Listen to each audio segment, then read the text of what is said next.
and go back to my lab. I have a research lab in my house. I go back there and then I pour myself again.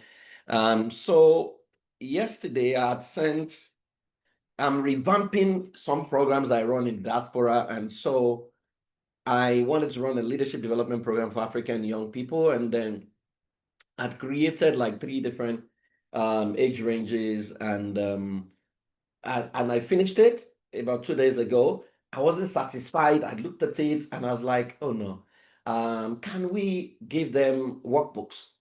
So I worked all three yesterday, and then I sent it to my team in the diaspora and then to my wife. And then they're looking at me as if this guy's gone crazy. What kind of human being is this? How are you able to do some of these things, right? I think I've become very, I just love to troubleshoot issues. And Mommy Mo was talking to me during the week. I think she got one award and then she was buzzing me and we're talking and she was thanking me for pushing and stuff. And one of the things she said to me was that, Praise, do you remember in the early days, you used to give us tasks that doesn't make sense, that nobody sent you, but that stretched us. And she reminded me of a time I just came up and I said, if you are here, you want us to do a study of family life in different countries of the world. Join a small group. And trust me, very few people joined the group. And so we did alphabetical assessment of family life, family system in every nation of the world. Now, by maybe day 6 or day 7, the sixth nation, many people gave up.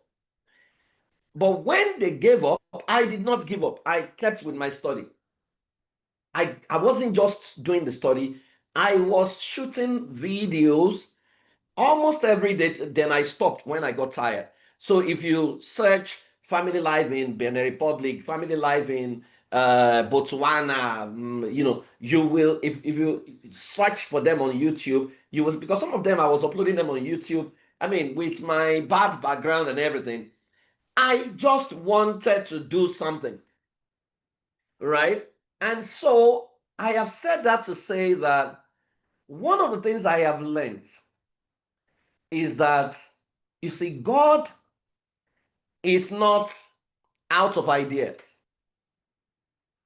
So if you're a family life professional or you want to function as one, God wants to pass information to humanity. I mean, think about it. Think about people who created ChatGPT and all these AI tools. What kind of frequency were they operating on to have created some of these things? Human beings are co-creators with God. And if we don't understand that we are co-creators with God, we will lose sight of what is possible through us because we are dealing with low self-esteem. You will keep thinking something is wrong. I sat with one of my supervisors. I mean, I'm planning to do a PhD in family system engineering. That's the project I want to do. And so we sent stuff to a number of schools. And so I sat with, because they have to check your portfolio. So I sat with one of the professors and he said to me, he said, Praise, I went through your portfolio and I couldn't believe the level of work you have done. He said, when people come to school, we have to take some of them to the researchers. He said, you have a research mind naturally. He said, it's unbelievable what you have done. And I was just smiling. And I remember the scripture that says that there's a spirit in man, the inspiration of the Almighty God give understanding. That as long as you have entitlement mentality, that there is somebody who is coming to push you, somebody is going, I didn't have anybody to show me any way. Nobody ran mentoring session for me. No human being that I can go and disturb. I literally have to break through that route. I see. I didn't even know the way, right? I had to literally find my way. But one thing I never lost sight of is the fact that God wants to help his people. God wants to heal marriages. God wants a peaceful environment. God wants children to be fine. And so that was at the center of my heart. And I believe once I aligned with God, He would find a make a way for me. He would show me things I do not know. And that's why I've been able to create all kinds of things. I mean, I worked on a book. I've written maybe like 3, 4 books in 2 months. One of the books I worked on, it should be out maybe next month, is strictly for practitioners.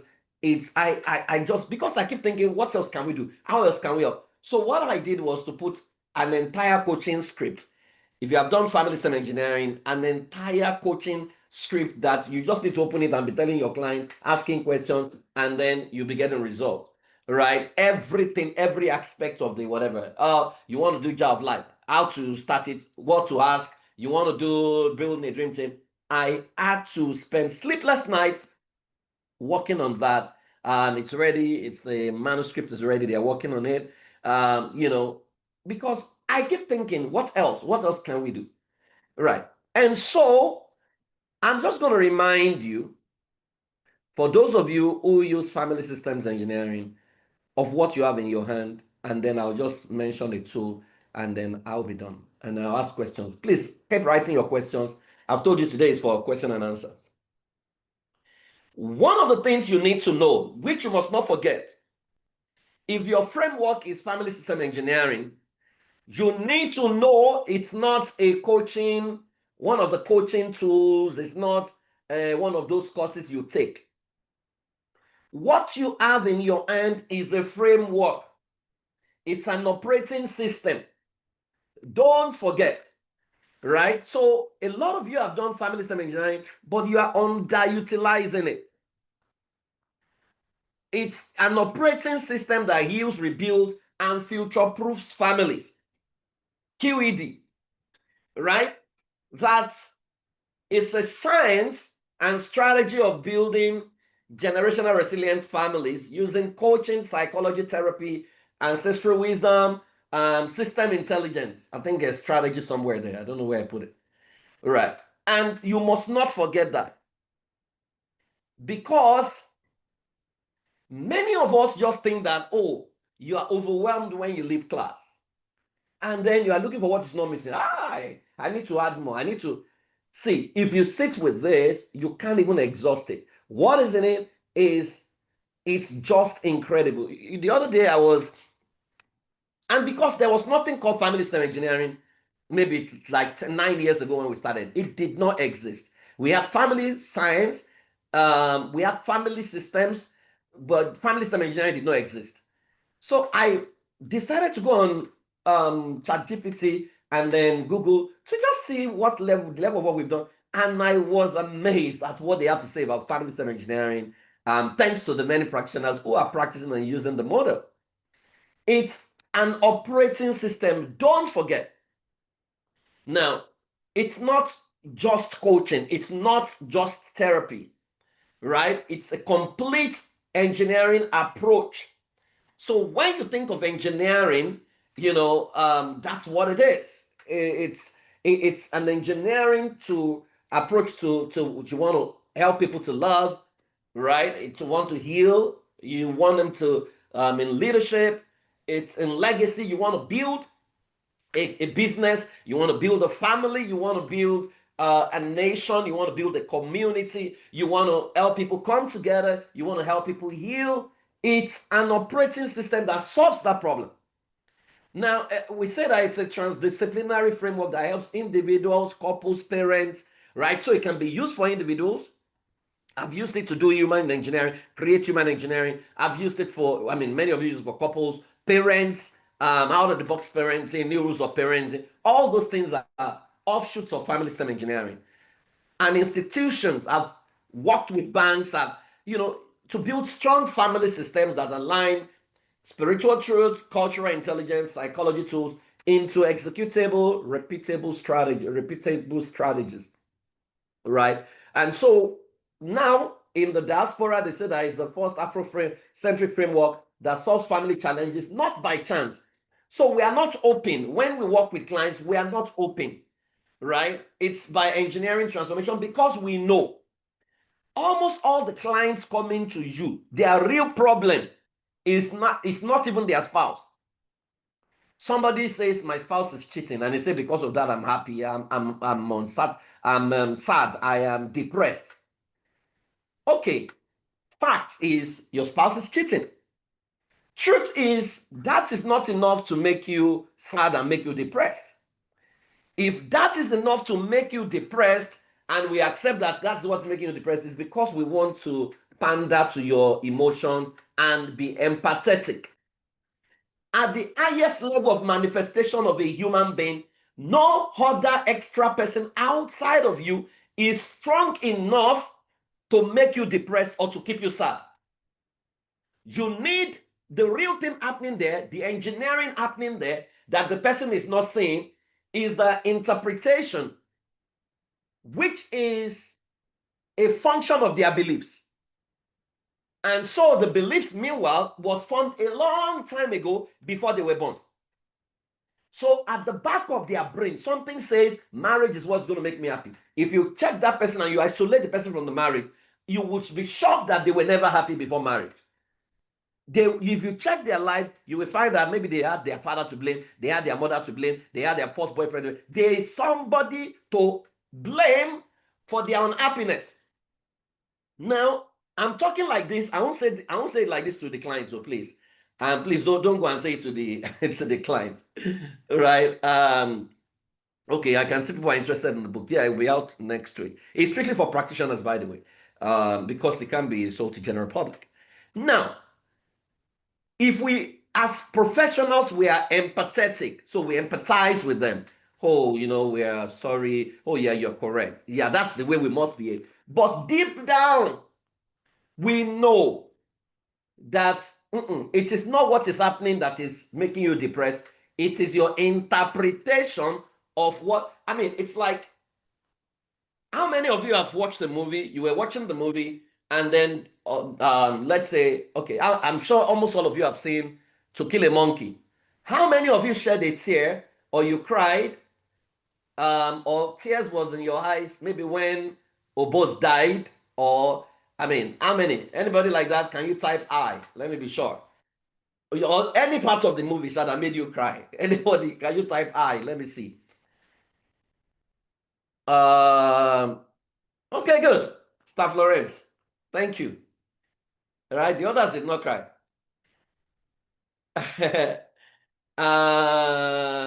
Yeah, Devanjo, that's good. All right, and so, okay, good. Meme, yeah, soft copy will be available. Yeah. Now, so I can see that some people cried, but other people have watched movies before that the actor died and then you started to cry. Why were you crying? Your mind was tricked to believe that the actor actually died. The actor actually died in real life. Meanwhile, he did not die. Right? Because it's going to act another movie. And so the mind is so powerful and versed that your mind can be tricked. Your mind, you can build, people can be built in a way that nothing moves them. People can be built in a way that you work so hard on yourself that there is not. Do you know how many people I meet who are remaining in a marriage that is dead because of what people will say? As in, the marriage is dead. They've not had sex in like 2 years. Man is to the right, woman is to the left. They are living apart. They are not even talking. But technically, they are still married because of what people would say. Right? And I sit with them and I'm looking at them and I realize that it's not even the marriage. It's the shame that comes with, and you call yourself a pastor and your marriage did not work. And so people are going to go through this life unhappy. And it's, see, let me break this down to you. If you are 40 years old here, you are 40. Let's say you're going to die at 90.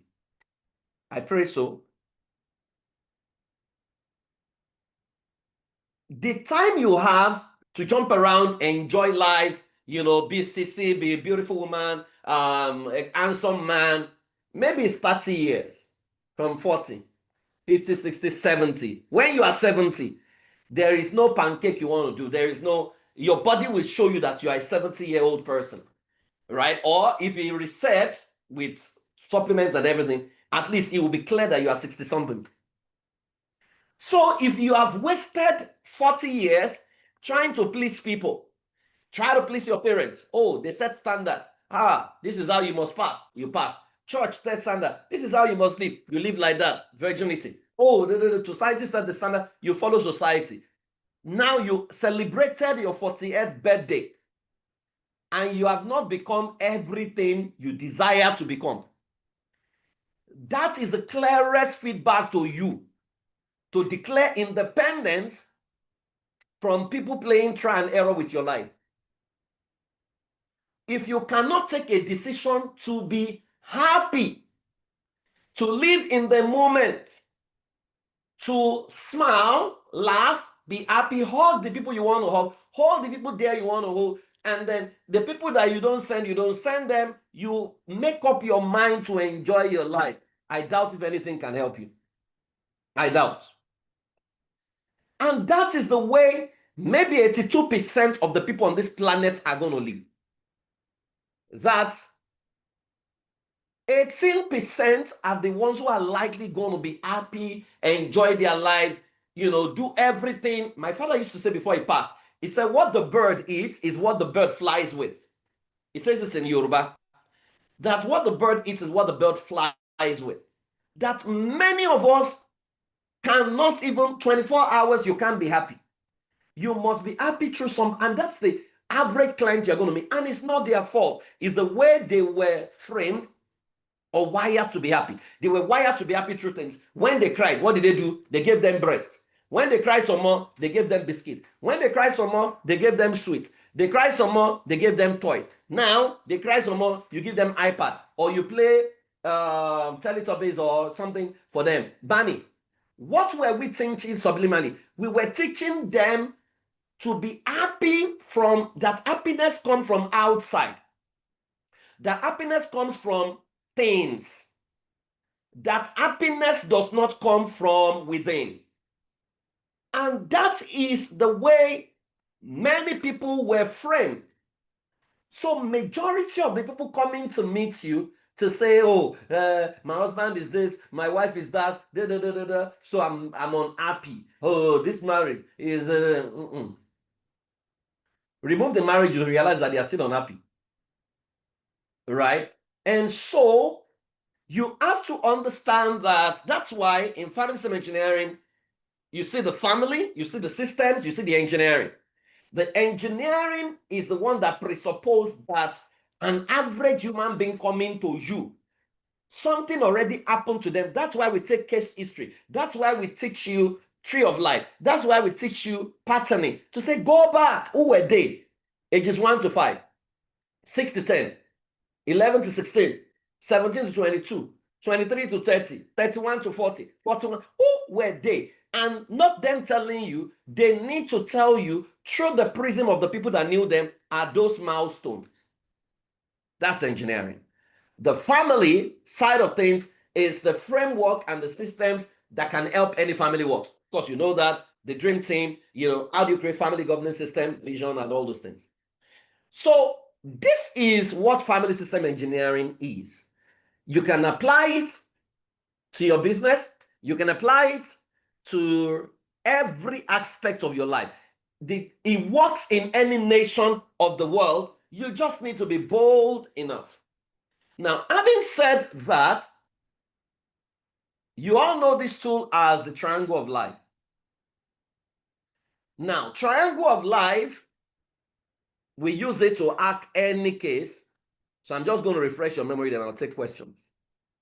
Triangle of life is very simple, is very close to 3 pillars of strategy. I can't talk about 3 pillars of strategy today. It will be next time. But triangle of life has 3 aspects: outcome, bottom line. That's why the most important question you must ask your client is, what do you want? A lot of them will tell you, oh, my wife is cheating or my husband is cheating. What do you want? I want him to stop. That's not what they want. That's what they think they want. So your job is to chunk down, right? Chunking down is to ask the question why. All right. Are you sure that's what you want? So when he stops cheating, what can happen? All right. And they tell you when he stops cheating, we will build a good marriage. Okay. Now you can see that the outcome has changed. He wants to build a good marriage. If you build a good marriage, what do you think will happen? I will be happy. That's really what they want. Everybody coming to you will come with a smoke screen. The real thing is that they want to be happy, right? And their happiness, they want it to happen regardless of the person, but they are thinking that it's going to happen through the person. As long as you are waiting for your happiness to happen through another person, you are a recipe for sadness, right? I mean, it's not as in you have signed a contract with sadness, because whosoever can make you sad or make you angry is in control of your life, and you must not give any human being that power. So our job is to coach them to master happiness independently. So bottom line, you need to figure it out, and you need to ensure that it's the deep thing, real thing they want, not what they are telling you. So you need to use chunking down to find out exactly what the outcome is. Then when you found out the outcome, I want to be happy, or let's even say I want a great marriage. What is your belief about this marriage? What's your belief about marriage? Oh, I believe that marriage is okay. If I leave marriage, God cannot use me again. Some people have that belief. It's fantastic. I mean, wonderful when I hear it. Oh, God will not answer your prayer again when you divorce. So you can see people have been messed up. Do you know the sad thing is that some people in their mind, they are traditionalists. A part of their mind, they are Christian. A part of their mind, they are atheist. So everything is modeled together. And you as a professional, you must be able to figure these things out. Because most of the time when people are talking, what they are talking is not what they are saying is not their beliefs. What they are saying is what the man that respected has told them. And it's worse in Africa. So a lot of people are talking like this. I'm sitting with them. I know it's not them talking, it's their pastor talking. Because the voice I'm hearing, what I'm hearing, I've had it before. Because I used to listen to the man. Right? And so the people come to you and they say, what's the problem? They say, there's no problem. Everything is well in Jesus' name. So what have you come? What have you come to do? That's why it's tough to administer questionnaire or assessment, because some people are feeling assessment by faith. And so I tell them, please don't answer this assessment by faith. Please give us current position of things. So if their belief, and you need to think as a strategist, if the belief cannot produce the outcome, then you need to do a belief change. So say this person, I want to build a good marriage. What is your belief about the marriage? My husband is a cheat. The simple question is this belief, can it, if you have looked at your husband and all you think about him is that he's a cheat, you have reduced him to that bad behavior, there is no way you can build with a cheat. So that's why you are focused on the cheat. Prayer points against the cheat, reporting him as a cheat, fighting the girls around him, checking his whatever. Everything is a cheat. You have looked, he's a cheat. You cannot warehouse that belief and produce a fantastic marriage. So what do you want to do? You want to do a beliefs change. There's a script for a beliefs change. I mean, I think some of you, I gave it to you in class. Simple script, right? To say, hey, what is this belief that is an unpleasant belief that you have? Mention the belief. What result has this belief produced for you? What is the truth about this belief? Are there instances in your life where these beliefs have been proven to be incorrect? What are those instances? So what new belief do you want to have about this? Right? You check the new belief, right? And then what action steps can you take that reinforce this new belief? That's a simple process to do beliefs change. Right? Because, so it says my husband is a cheat. Is that totally correct? Say, yeah. So you need to ask a question. Usually I will ask, pick a sheet of paper, tabulate it. Left side, good side. Right side, bad side. Can you write the bad and the good about your husband? What is good about him? What is bad about him? Some of them will start by saying, no, there's nothing good about him. Really? How did you marry him? For you to marry not something that is not good, then maybe you are not good. And then you see that, okay, Sometimes they can't find it. Does it pay house rent? Yes, it pays house rent. Okay. Does it pay school fees? Yeah. Does it play with the student? So he's a responsible father. Does he dress anyhow? No, he's a powerful dresser. So he's an excellent dresser. Right? So you help them. So, but then you will notice that the good sides, they never repeat things. So you see things like he's a loving father, he's a responsible, professional power dresser, handsome, is very committed in church, and blah blah blah. But the negative side, you will see them repeat things. He's a cheat. That's number one. Number two, he commits adultery. That's number two. Number three, he cannot keep his eyes off anything in his skirt. That's number three. Number four, he's always soliciting for nude picture. Number five, he's following strange women. Let me test your knowledge. How many things have they written in on the bad side? Anybody? How many things have they written on the bad side? Just one. Thank you, Judith. Just one thing repeated. So you see the list long. The list will be long like 20. But in many cases, you can shrink the 20 into just 3 things. Right. So that exercise shows, and it can go for children as well. When parents tell me, oh, my child is lazy. Is everything about your child is lazy? You know, is it lazy all the time? Does he do any sport? Say he does sport. What sport? They say rugby. Okay. Is he lazy? Say even when he's sick, you know. So he's not lazy. It's just that maybe he's lazy at his academics because it's uninteresting. People often exaggerate the problem. You need to know that as a professional. So your job is to question, punch holes, and then bring them to a place where they have an appropriate belief. So the appropriate belief will then be, we call it the 3 steps to narrative. Step 1 is what is good about the person. Step 2, what is bad about the person. Step 3, what is possible. What is good, what is bad, what is possible. So what is good about this guy? If we narrow down everything they have written, he's excellent, is this, is that. So he's an excellent man. My husband is an excellent man. And you need to also understand that it's husbandhood that is a problem. Fatherhood is never a problem. Manhood is maybe not a problem. But whichever way. My husband is an excellent man. Now, you say it's cheating. Now, we don't focus on what, we focus on why and how. Why do you think he's cheating? Does he have child abuse issues? Does he have a bad habit? Does he have, you are trying to find out why. Now, all the why can be narrowed down as is troubled. That person is troubled. Most of the time it's trauma response, but that person is troubled. Yeah, because if it's in the right senses, he would likely not do that. So he's troubled.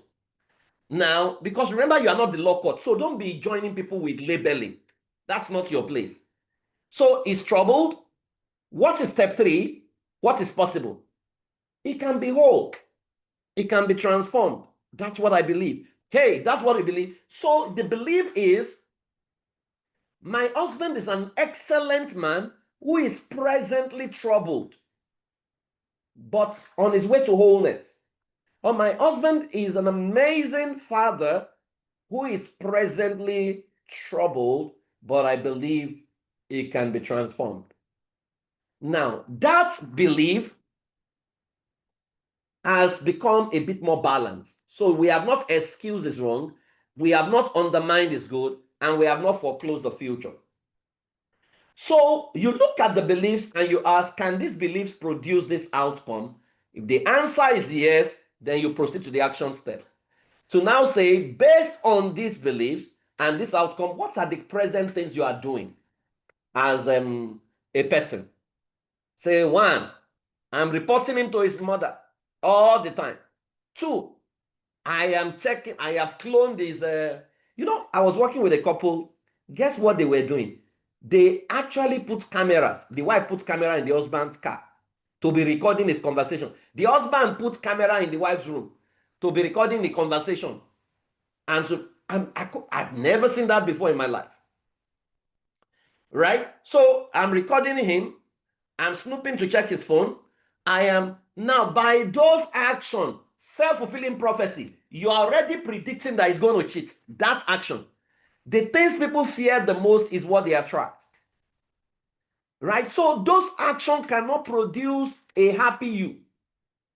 It cannot produce an excellent marriage. And that's why focus creates blindness. We become what we build consistently. And you see, the mind is so powerful, it will begin to shoot you videos that you know, horror movies, what you're going to be watching. So you look at their actions at the moment and ask them, this action, if this action were prayers, what do you think you are praying about? So can we change the action into something that will produce your wellness? Okay, so what do we need to do? You have changed your belief about him. So personal wellness, morning routine, you do personal affirmation, mirror time, blah, blah, blah, blah, blah. Do you want to join a support group where they are discussing business or finance, something that distracts you? Do you want to create a hobby? Okay, fantastic. Do you want to go and do shopping and have a fantastic, step out like the best version of yourself and throw a party every day? Now that's strategy. Why are you doing that? If you have a man who is no longer seeing you, and then you are doing that, you are striking jealousy in him because in his mind, because he's not clean, he's thinking that maybe someone else is seeing you. Nobody needs to see you before you appear good, before you take care of your hair, before but a lot of people, they begin to look like the problem. And this has worked for many of my clients, right? So you really work on that person to become happy by themselves, regardless of what the other person is doing. Because we always think when we correct all the time, that's whatever you attack grows, whatever you persecute grows, right? And so she's working on herself. You are working with her to be happy. What I tell my clients is, even if the situation does not change, who you are becoming is more important. And most of them emerge excited, emerge better, emerge. Because once you begin to think better of yourself, you don't have time for somebody that is doing adult stuff and misbehaving, right? You are happy by yourself. And at that moment, they know even if the marriage does not work, they are fine.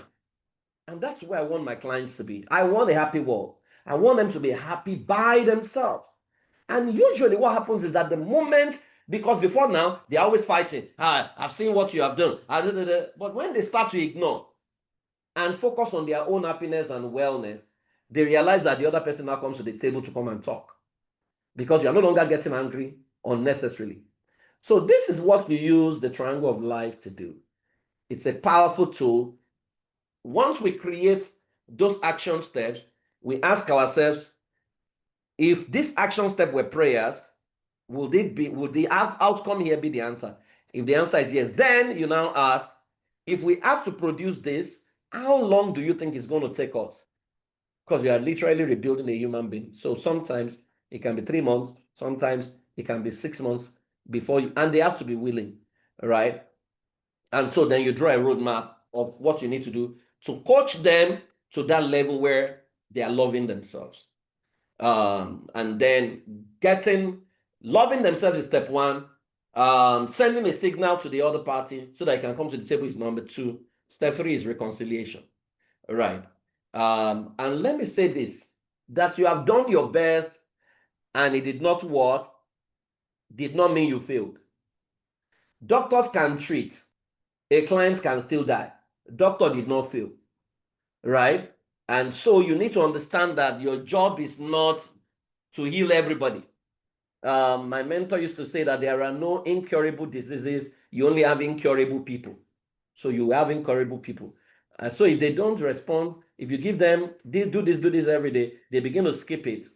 Already by their action, they are saying they don't want that outcome. A lot of people in their head, they want the outcome, but the discipline that will produce the outcome, they don't want.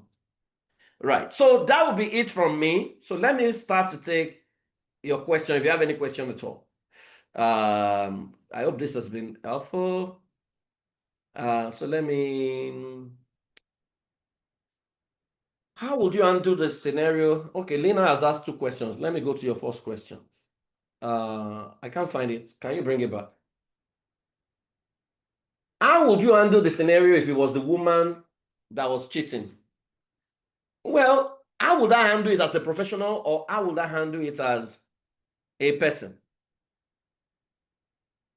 I don't believe, you see, this rule that men can cheat and women cannot cheat, I don't believe in it. If, as a professional, who is coming to me? Is it the husband that is coming to report, or the woman? You know, because my work overlaps from strategist, I love to be in the strategy position, not even as a coach, right? I love to be the strategist because in strategy, so this is what some people say. If somebody has cheated, he needs to go and tell the person they cheated on. The question I ask in strategy is, does that person have, because in strategy pillars, 3 strategy pillars is, 1, what is the outcome, bottom line we want? What result do we want? Step 2, what is the operating environment? What is the internal capacity? Step 3, what is the operating environment? Those are the 3 strategy pillars. Now, and this is what I have done, this is a practitioner session. So I'll tell you what I have done over the years. If somebody comes to me and say, and I'm going to share a few stories with you. Oh, I've cheated. So I am looking at it. Internal capacity, I'm checking the internal capacity of the partner, right? Can the partner handle this based on the internal? So I would say, okay, can you feel his assessment? If I know the personality type that person is, it will give me an idea whether they are likely going to forgive or not. And that's after they must have taken, I will have sent them take HIV test, take all these tests, right? If the person does not have capacity to handle it, I will find someone else they can confide in, who is an authority figure, who then I'll work with them to heal. Then the person they're cheating with, we need to reach that person and also work with the person to forestall a breakdown of law and order in the future, right? And if that can work, then we close the case. Now, in some cases, maybe the man discovers and now comes, or maybe their pastor sends them to me or something like that, right? Usually I realize that men are a bit more bitter and they are a bit more unforgiving when the woman is the one caught than women catching men. And I think it's more of our society. I don't believe in that, right? I believe anybody can forgive. But this is the real problem. Something had gone wrong premaritally. In premarital assessment, culture compatibility test is sacrosanct, and user's manual. The user's manual already has deal breakers. The culture compatibility test, why would the person not take HIV screening? He has to take HIV screening. Culture compatibility test also shows deal breakers. If the deal breaker of your spouse is that I will never forgive cheating, your case don't cast already, right? It has cast. There is no going back. You know it's never going to happen. Now, there are people who deal breaker is not, cheating is not a deal breaker for them. And I've seen couples like that.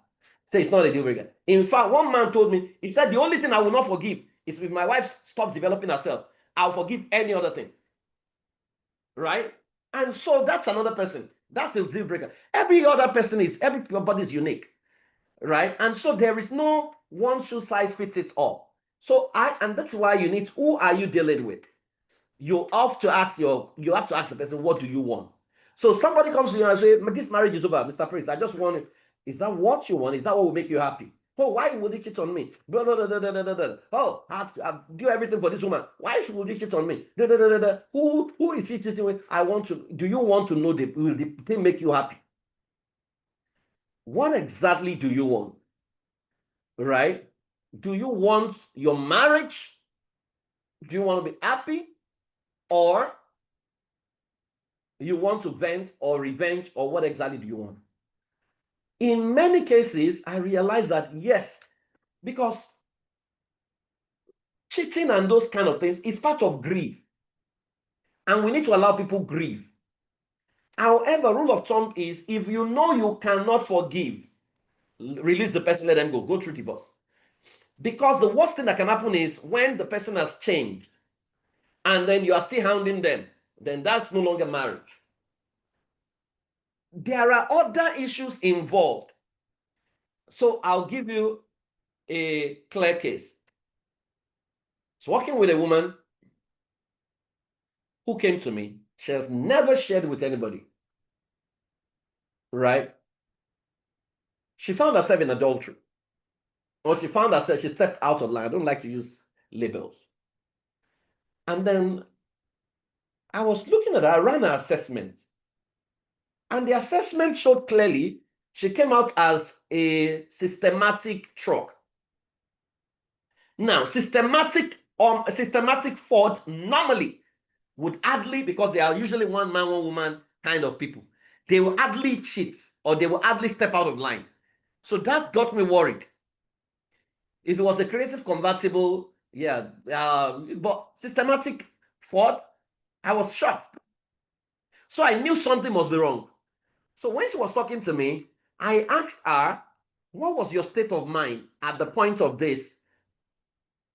So she went back in her mind and she told me that what she remembered was that father, the day she slept with that man, she was walking towards River Thames to go commit suicide in London.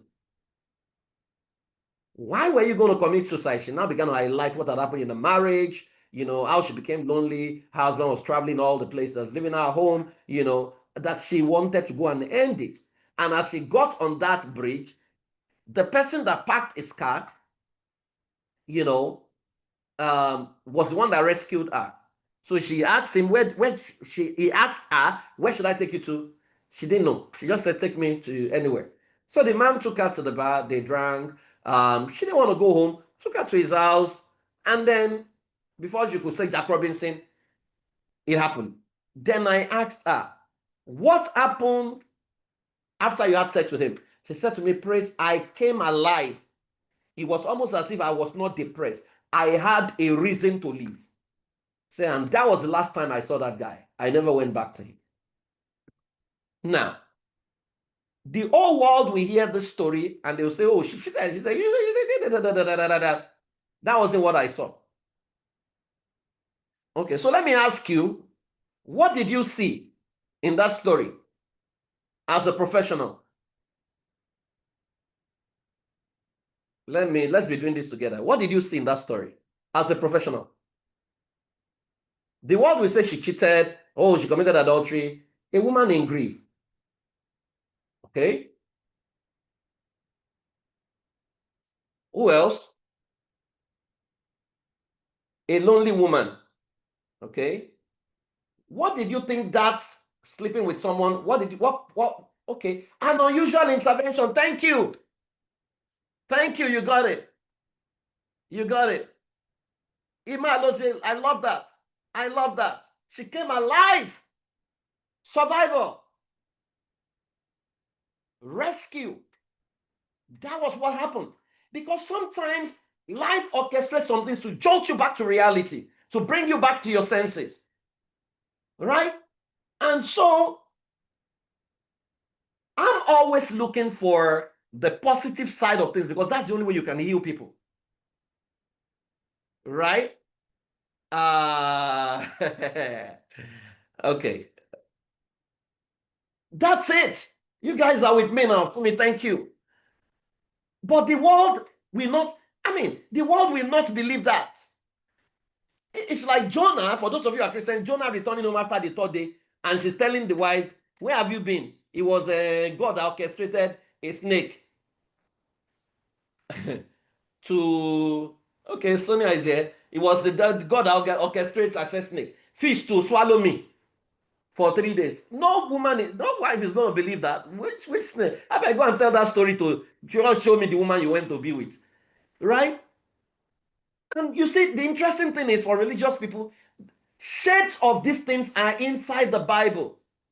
If you have watched there's one movie, Unusual Love or something like that. It's a movie about Prophet Amos, the one that they say should go and marry prostitute. If you check that story, the way they acted it, that woman, the only child that was his first child. Every time the woman left home, returned home with pregnancy, yet he will accept her. And they will ask him why this woman is committing. He said, no, she's not committing adultery.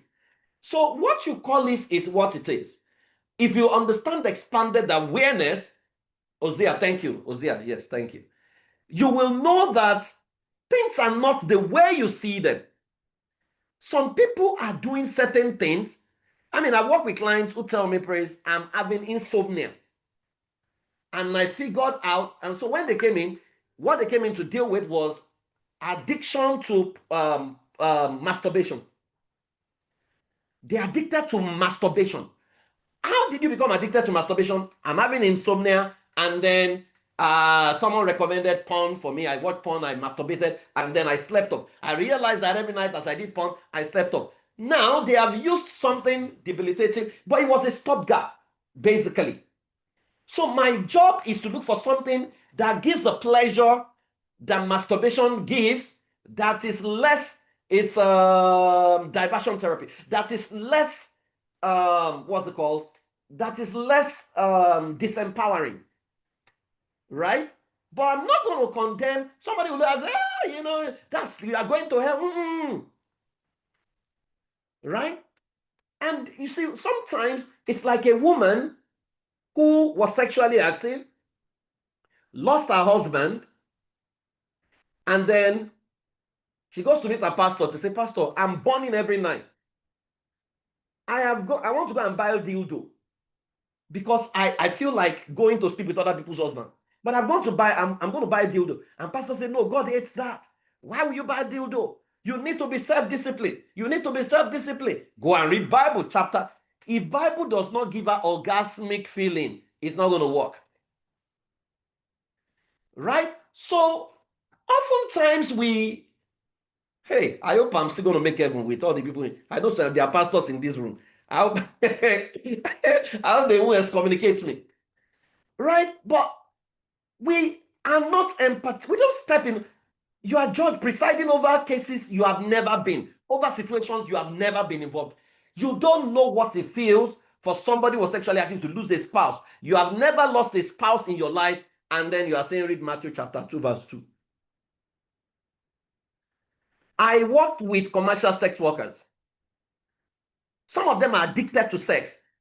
When we are dealing with sex addiction, let's say the guy used to do sex, he sleeps with an average of 1 lady per day. So which means 30 sexual partners a month. I've had a client like that. When I started working with her, with him, it was a he. This guy went 1 straight week and had sex. He was supposed to do review on Sunday. He had sex on Saturday. He was feeling very bad. You know what I did? I took him out, bought him stuff, bought him food, celebrated him. He couldn't believe it. He said, why are you celebrating me? I said, because you went 7 days and you slept once. I said, I couldn't believe that I will have that level of success with you. Do you understand? Because I was tracking progress. In Christendom or in religion, what we track is outcome, not progress.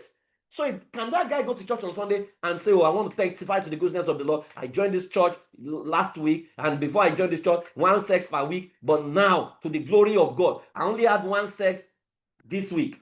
Will they allow him give that testimony? But let me ask a question. Has he improved? Has there been improvement? Yes or no? Yes. The guy is testifying to God, but because we are not in his shoes, we will not allow him. That's a massive improvement. If you have me, I know what addiction may have been addicted before. See, to move from sex every day to move from smoking a pack of cigarettes every day to 1 stick a day is massive improvement. So what I'm going to do, I work with another lady who's this one. At the beginning of the year, the husband comes and tells her sex is going to be 3 times this year. Pick your dates so that I can prepare. How do you even do that? And this lady has high libidinal energy. They are pastors. And then somehow she started going for counseling with someone, and one thing led to the other. The person she slept with, and it was a bad case, as it were. But she didn't tell the guy because the guy couldn't even take it. But the thing is, when I was working with her, because I didn't judge, we were chunking down, chunking down, chunking down. And I realized that. So I was asking the question, and it's a question you are unlikely going to ask if you are religious. I was like, what did you enjoy? Forget the rules in your head. What did you enjoy in all of this? And you know what she said to me? Separate, I've never had orgasm. I didn't know what orgasm was in my life until I slept with this person. So I said to her, what if life is just orchestrating for you to know that you can actually enjoy sex, right? And she looked at me one kind, as if. So I know that the laws in her head are playing out, right? But she calmed down, and then we were able to isolate what the problem was. Eventually, we figured out that the real problem was not even what she did. The real problem was that she discovered that the guy that slept with her was also sleeping with other people. That was the real pain, right? So you need to, that's why we say neutrality. You need to sit in your sessions neutral. You are not the great white throne judgment. We're standing between the living and the dead. You know what it takes for an adult to walk to you, to come and confide in you. So you are looking for the best option that can help them resolve the issue without escalating or without it becoming a scandal or whatever. In some cases, when I think that their partner can undo it, we bring their partner in, and then we are able to, fix what is broken, because you need to literally rebuild them using they need to heal. They need to do trauma therapy. Usually I'll send them to Sonia, I'll send them to Zuriel. They are the ones they will do all those dirty job for me. I will now focus on building a dream team, how they can create their family vision, create their family, or give them activities, monitor them. That's why sometimes you need to work with a few other. I have people I usually principally work with Sonia, and once the matter is yam pepper scatter scatter, and I need to unpack their pain, I send them to ship them to Sonia or ship them to Zuriel, and then when they have cleaned up that place for me, they come back to me, and then I'm able to help them build. Yeah. So I hope I've answered the question, Lina. Let me see. Any other? Please, you can raise your hand so that we can unmute you, because it looks like I if you have a question, we can. Yeah. Okay. So I've answered your question. Any other person? You have any question? Let me see. Okay, Lillian. Lillian, please unmute yourself. Admin, please, can you allow Lillian unmute herself?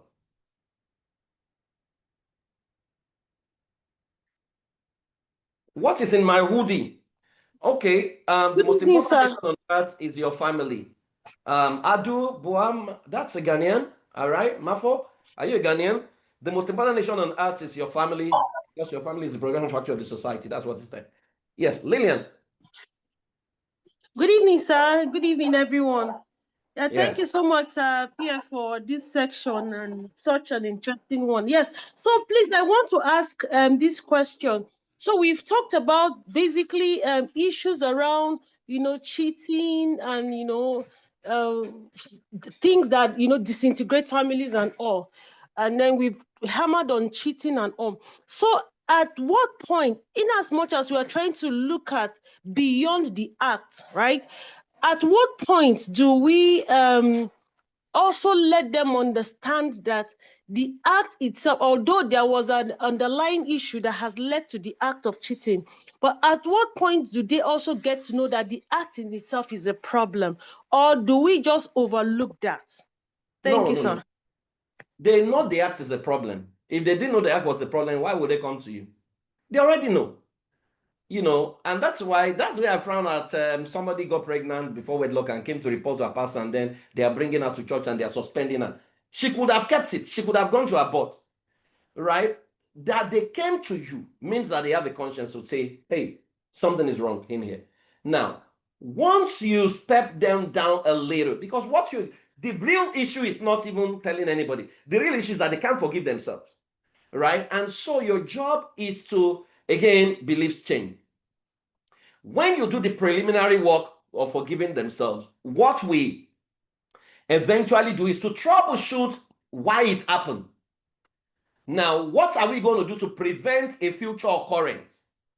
Right? So you now need to create that strategy for them, right? To say, so whenever, so we look at, there's what we call the flow chart, right, of the problem. And the flow chart is, so let's say this person says to me, I masturbated and I feel very bad about it.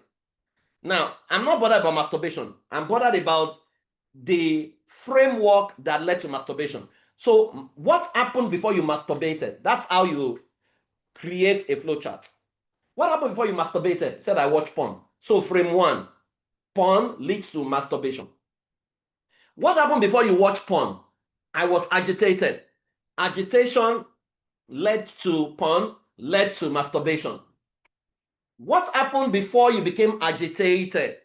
Right? I was very upset and sad. So upset and sadness led to agitation, led to porn, led to masturbation. Why were you upset and sad? I got into a bad argument with my friend or my spouse or something, and there were things she said that got me upset. So bad argument led to terribly upset, led to agitation, led to pornography, led to masturbation, right? And so now, before the upset, what happened before the upset, right? We agreed on something and I didn't do the thing, and then she came at me and started talking down on me. Okay, now with that frame, what do you think the problem is? Do you think masturbation is the problem? What do you think the problem is? Where is she? Who asked the question? What do you think the real issue is? Because I've created a pipeline and a framework here, a flow chart. The real issue is not masturbation, right?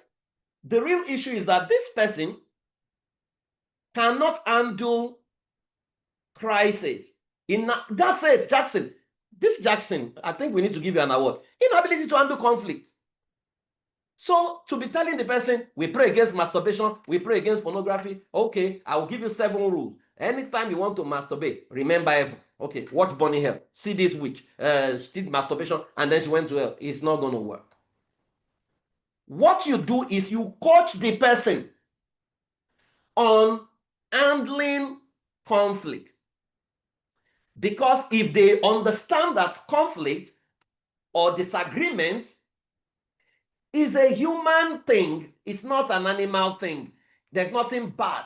It just means that we don't see things the same way. And it's okay for two human beings, because a lot of people have been scripted to think that they are right is that they are right or they are wrong. Those are two-dimensional. Human beings who live on 2 dimensions will be entering a lot of conflict. There are several dimensions. Two people can see the same thing differently, and both of them are correct. So next time, how would we handle this conflict? So can we de-escalate? Right? How do we handle it? How do you interpret?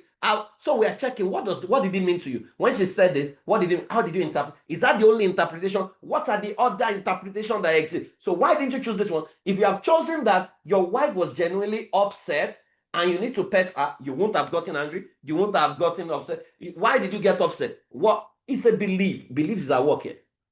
An interpretation. If we fix that, it can be agitated. If it's not agitated, it won't go in the direction of porn. If it doesn't go in the direction of porn, it won't go in the direction of masturbation.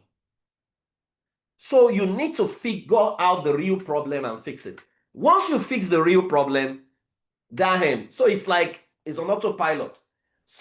There's a trigger. Once you pull out the trigger, the program can no longer run its course. It's that easy. Yep. I hope that is clear. Can you give clarity between the tree of life and the jar of life? Olufemi, have you taken family systems engineering? Because they are not the same. Tree of life is where you do roots, it's where you do trunk, it's where you do branches, leaves. Jar of life is upbringing, environment, significant emotional experience. So that's the difference. They're not the same, but both of them can be used to serve the same purpose, to hack into the data of the person that you're dealing with to know exactly how they were raised.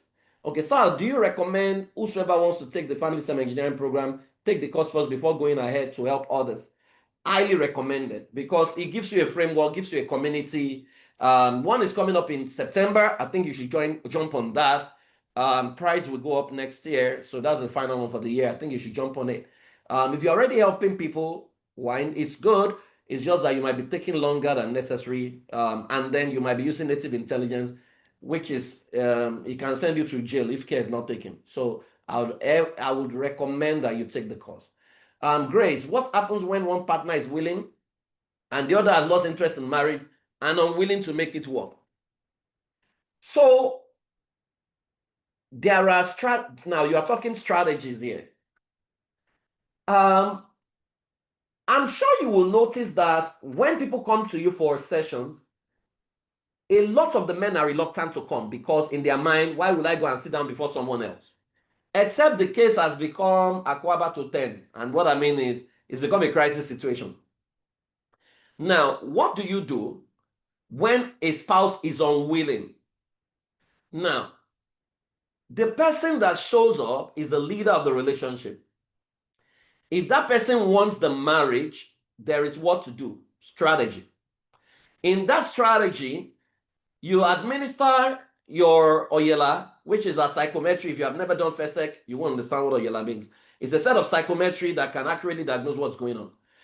Let the person, so let's say the wife was the one that showed up. Let her feel the Oyela for herself, and let her also put herself in the posture of her husband and feel for him, especially the love code assessment, the personality assessment, and the culture compatibility test. Then maybe marital assessment, those four. If he feels it, you analyze it, you will come up with an outcome. Now, so let's say your outcome shows that the man is an intimidating convertible, which means he's an intimidating Omar and a creative convertible, which means he's a leader. He loves to war, he loves to bully people, and then he can play. Okay, so that's the person who doesn't want to come, who is tired of the marriage. Let's say the person that came is a systematic truck or systematic Omar, which means it's a systems, perfectionist, high standards, and also a bully. Now, that already shows you that the man wanting out has a problem in there. And the problem is that he's seeing himself as the head of the family, but he's married to a systems person who is not good with human relationship. So if you check the variables will read something like, so let's say the woman is intimidating Omar, she's 26. Creative convertible, she's 13. Dependable truck, she's 15. Systematic Ford, she's 29. If you understand your yellow properly, it shows that person is a system, very poor with people. Now, it will take Almighty God and Angel Gabriel to remain in that marriage. So already the assessment shows where the likely problems. And so what do you want to do? The two core people personality, which is creative convertible and system and dependable truck, she's low. You want to troubleshoot, why are you low in this? Because dependable truck helps her build the diplomacy and long-term relationship. Systematic, creative convertible is what makes her work with people, enjoy life. So you want to find out, why is she low in those two, right? I would administer the tree of life on her to know what her journey has been. Does she have pinpoint what has happened to her? Then when I figure that out, if she needs to heal, I will take her through a healing process. Then I will begin to give her assignments that will grow her people. For example, that person will not know how to communicate effectively. I'll teach her the sandwich model, how to communicate. Then I will give her a marital recovery framework. I mean, I have a book I wrote years ago, How to Recover Your Marriage in 21 Days or 30 Days or something like that. It's available. You can actually ask for it, right? One activity per day that the client. So I will use that. Usually I'll send it to them, and so they will usually, I think it's 40 days, 40 days to recover your marriage. Usually, and it's very beautiful book, all colored. Is we don't have the physical version, it's online now. Or usually my clients recover on the 21st day. It's always miraculous, right? So when the person is unwilling, you can send signal to the person. Once there's a change in behavior, they will likely reconsider. But if you have done all and the person still decide they don't want a marriage again, let them go. Because you see, we must normalize releasing people. There are marriages, and I'm going to say this, let me not get into trouble. There are marriages that is not supposed to be till death do us part. Now, I know that will contradict. How can you get the book? Hey, can you drop your number so that they can reach you? Or whoever my admin is. Can you drop your number, because it's usually on special request. You will hardly find it anywhere, but they will tell you the price, and then they will mail it to you. Yeah. Now, what was I saying? Okay. You see, they said that some friends are for a reason, some are for a season, some are for a lifetime. Take, for instance, somebody whose goal is to have a child. Are you aware the moment that child is born, that marriage is over? Because she did not come into marriage till death do us. So the person trying to do till death do us part is just going to be in an abusive relationship, because as far as that person is concerned, mission accomplished. There are people that come into your life for a season, and you see the way we frame what happens to us. Somebody lives in marriage, we say she has failed. He may not have failed. The person may have completed his assignment. This is so hard to process, right? Especially if you are a Christian, hard to process. But see, as a professional, your mind must be so open and vast, right? And so we need to understand this, that to be telling somebody who's so purpose for coming to marriage is, take for instance, somebody who is bisexual, maybe even gay. And the only reason he got married is so that church will stop disturbing him, or maybe there's an insinuation. That person is going to spoil the lady silly with money, never going to sleep with her. Right? Once they do the wedding, marriage is over. There is no therapy you want to do that will force that person to change their mind, because they're enjoying pleasure with their best man or something. So we need to normalize, and we need to celebrate people who make it out of marriage safely. Right? And not just put everybody together and say, and she called herself a therapist and a marriage failed. Hello, you can. Right? So I have shared with you a framework that sometimes when the person is not willing to come, one, it can be ego, it can be because this person has dealt with them and they're already tired. But you can work with the person. If one person shows up, that marriage has a 60% chance of surviving. If one person shows up and the person is willing to put in the work. And sometimes the person showing up is wondering, why should I be the one putting in the work? What of the other person? Blah, blah, blah, blah, blah. I tell them the person who has shown up is actually the leader in the relationship, and leaders take responsibility. So we create a strategy, document, that we work with over a period of 6 months, and then we look forward to producing the result. I hope I have answered that question. Yeah, I hope I've answered it.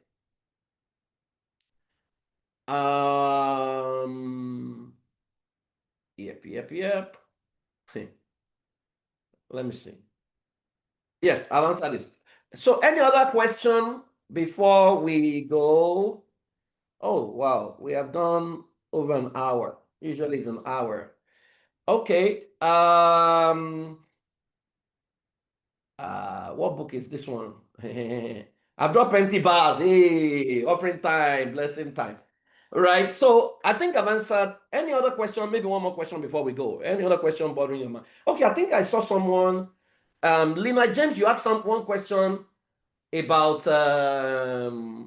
family governance or something, how you can make money with it. Can you repeat that question? Lina, are you still here? Lina is from Zambia, I think. Lina, are you here? I can't remember the question. I know that was the first question.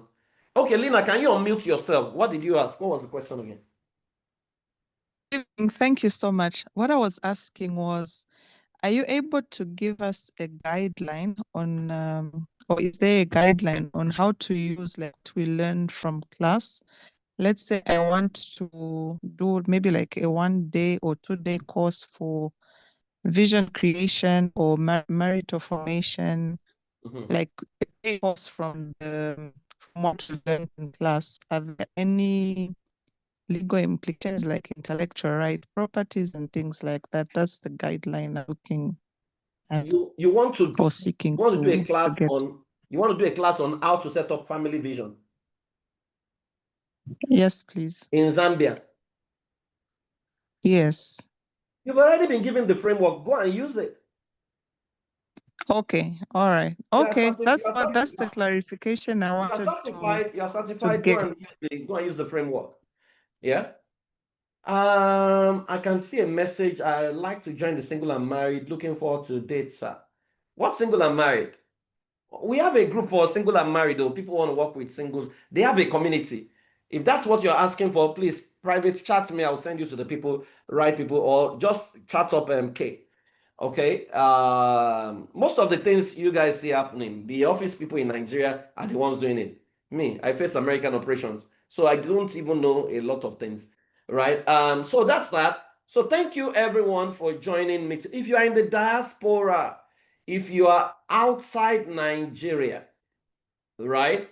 They say I've dropped plenty, but can Oyela be used to help change a narcissistic reality? Why not? You see, most of the time, again, be careful how you use the word narcissist. A narcissist, do you know that? Are you aware that a hyper intimidating Oma can pass for a narcissist? Are you aware? Hyper intimidating Oma, then somebody scoring 30, intimidating Oma, can pass for this thing that you are. In fact, a combination of Oma and Ford, somebody who has a combination of Oma and Ford, will most likely 9 out of 10 be confirmed as a narcissist by the recipient of their behavior, right? And so Oyela can help you detect what the person is dealing with. I'll be interested in their other numbers, their creative convertible, and then once I see it, I will know how to help. Let's not always think that everybody has the luxury of yeah, Tony, thank you very much. Yeah, so before you say brand somebody a narcissist, please let them do psychological evaluation. Get a clinical psychologist to accurately diagnose. If there is no proper diagnosis, don't be going and reading something. Don't go and read something on ChatGPT and or read something on whatever. There is an assessment that helps us confirm, right? So please, but hey, if they have not been diagnosed, um, right? Please don't just use those words. But yeah, if somebody has a behavior that is debilitating, maybe they are not relational. It could be their systems. People are like that. It looks like they are using. I mean, if many of us, I follow Bishop Oyedepo, and I love Papa so much. But when Papa makes some statements, If you are a woman who loves romantic, so imagine your wife is going through labor, and then husband comes in and he says, "Baby, turn," and he turned his back and he went away. Now, if it wasn't Bishop that made that statement, people will brand him as somebody with a narcissistic tendency, right? Or you hear Pastor, what's his name now? This one, Deeper Life, who says that on his wedding day he left his wife, just his newlywed, and went to do evangelism, right? But because these statements come under religious spaces, and because we love this man, we can't. Because you're asking yourself, is this not a mean thing? How do you leave your wife? You should suspend, Pastor Kumi, you should suspend evangelism and be with your wife. But as a professional, when I hear these things, I laugh. If a normal human being does these things, we will not hear the end of it. Oh, he's a narcissist. He's a, interesting thing is that a lot of people we call narcissists are highly successful in their places of work. And so what I always say is that even in their place of work, it's not as if the people love them, but they drive their people and they achieve results. And so that success plays into their persona, and they feel, hey, what do you have to tell me? After all, I'm bringing in money and blah, blah, blah, blah, blah. We have to help them understand that work is not home, right? The rules of engagement at work is not the rules of engagement at home, right? And so some of them need help. Let's not just brand them as if people, they are right up, they cannot change. That's not totally correct.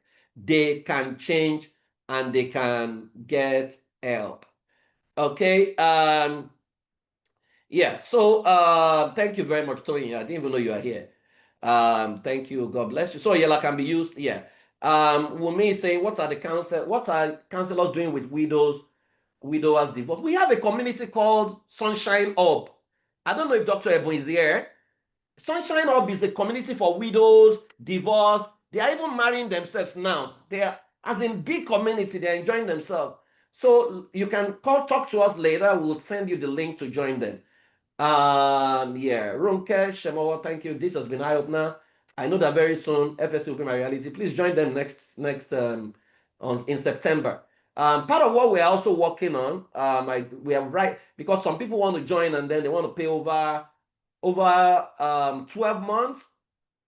We're trying to get a finance house partner that can give student loan, and then you can pay over 12 months.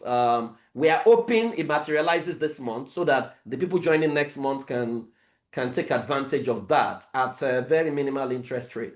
We're working on that because quite a number of people. Thank you very much, Nick. I didn't even know you are here. Okay, please, I need the book. Okay, so those are the people talking about the book. Let me see. I have asked to join on many occasions and they have not responded. Dr. Ebun Lomo, please, somebody help me send Dr. Ebun Lomo's number to her. I wish there was some course or intervention that can help guide our young ones in the right direction. There is. We have Ready for Life that you can take for your children. If you're people in the diaspora, we are launching something new. We just finished the curriculum now, Rooted and Right, which is for 3 age ranges, 7 to 10, 11 to 13, and 14 to 17. All right. I think it will launch sometime next month. But we have, if you're in the diaspora, we have a town hall meeting on the 24th. We will announce it later. So please watch out. A town hall meeting, the future of African kids in diaspora. We have some interesting information that parents need to be aware of. PF, you are going to talk about those in diaspora. Oh, yeah. I think it was about courses waiting on what you wanted. Yeah. So for those of us in the diaspora, yes, that's Dr. Ebun's number. If you're in the diaspora, I'm doing something we've done 2 streams. So we have what we call family systems, family life ministry coaching program for pastors and ministers. It's a program that only holds in Europe and principally in North America, right? And so what we're doing is we are getting churches to send in 6 people for the price of 1, right? Because data shows that only 15% of churches in America have a professional family life ministry. That's a huge deficit. So we can understand why the divorce rate is almost very close to what is in the world. So we have one that we've done a pilot for two streams. We're doing the third one. We're starting the third one in September. I've gotten a few of us to come in and watch and see how that is done. So I might be able to take one or two people in to observe, right, when we start, right? But I'm just saying to you, help us talk to your churches, get your pastors signed up for it. It starts September 20th, 20. Yes. Yeah, over a month from now. So hey, you can talk to me privately. Let me share my number with you. My number is +1 817 881 7269. Please, strictly for those in the diaspora, you can talk to me. I'll give you more details about it. Right? Okay, so that's Sunshine Up for separated. Yeah, so we can talk about that. And also, if you are not a practitioner, you want to build a family in the diaspora, you want to build parenting, you want to successfully parent, we have something called Family Combo. I'll share the link.com/family combo. So what we've done is to collapse some courses, about 3 courses, out of the box parenting, 21-day challenge with your child to bond with your child. I mean, that's very effective. And then Afrocentric family excellence. That's a course if you are raising a family in the diaspora, 6 weeks with your family, with workbooks, what you need to do is there. Then 2 books are shipped to you. Now, this is easily an $800, $1,000 kind of thing, but it's been made available at $150. So if you are in Europe or you are in North America, you can use that link, Family Combo, and get your copy. You will get the book shipped to you within 72 hours and 3 courses for you. And then, yeah, you don't have anything to worry about. I mean, the testimonials are mind blowing. And if you are here, you have not taken family STEM engineering certification, the last stream for the year starts next month. You want to join, right? We'll be glad to welcome you into our family. We want to do 1,000 family practitioners in Africa, this year. I think we have just slightly crossed like 200. We have like 800 to go, right? But hey, guys, thank you very much for joining me today. We will see next month, God's willing. The recording is available so you can ask for it and then listen to it over and over again. So you can join Family STEM Engineering, indicate your interest, show interest that you even want to attend and be certified, right? And then we'll see how it goes. Before you sign up finally, we may have gotten financing that enables you spread your payment over a year or more at a minimal interest rate. Yeah, that's part of the things we're doing. Right. So Family Combo, if you're in diaspora and you don't have it, go get it. The book it's called Compass. There's a new book on Compass. It will be out next month. It will have everything you need, coaching, all the coaching scripts. You want to work with client, everything. This case, you want to heal, this is the case. The person want to detox, this is the case. Beliefs change, this is the coaching. You just need to be reading it to them, right? So that should be ready next month. And thank you, everyone. I love you all. I can't wait to see you. Please, guys, go and bombard social media. There are too many things happening. Guys, there is a problem in Africa. We need to solve it. We need to solve it. I mean, what is happening is scary. It's scary, right? In families, in parenting, is scary. I'm sure you can see, lately how many people lost money again in America and Canada because they went to join some scooter, whatever. Please, if you are in this family, don't normalize making money. It's a process. Just keep showing out your content, keep calling the meeting. I've called the meeting before, 6 people attended many years ago. I did not give up.